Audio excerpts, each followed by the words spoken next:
Mana bu qarang. Amerikadan ochkilarimiz keldi. Mana bu ochkini qarang. Hozirni har xilani parklarda, boshqalarda bunda narsalar qo'yib berishyapti, 3D qilib, har xilani okeanni tegilarini, osmonlarni ko'rsatadigan narsa. Bilasizlar, bu ochki 3D formatda ko'rsatadi, ekrani katta bo'ladi. Hech kimga xalaqit bermasdan uy ichida ham bemalol maza qilib ko'rsangiz bo'ladigan ochki. Qarang, buni mana bunaqa pulchalari bo'ladi.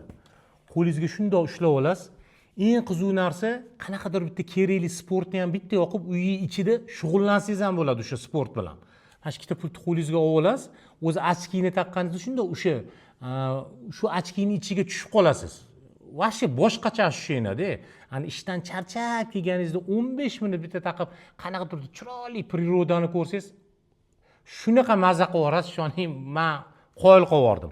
Undan tashqari yo'lda yuruvchilarga, ya'ni masalan chet elga ko'p boradiganlar, mashinada ko'p yuradiganlarga mana bunaqa ochkilarimiz ham kelgan.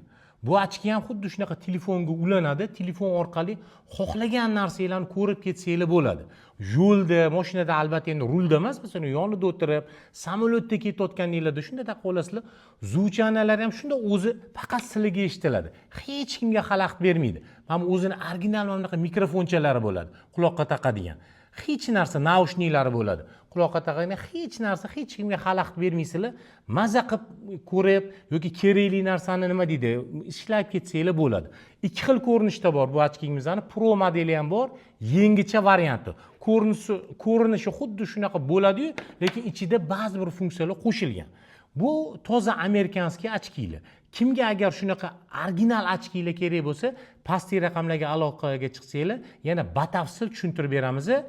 Bizning manzil Sergeli mashina bozor 5-blok 15-do'kon yoki O'zbekiston bo'ylab bu mahsulotlarni yetkazib berish xizmatlari ham bizda mavjud. Hammalarni kutib qolamiz.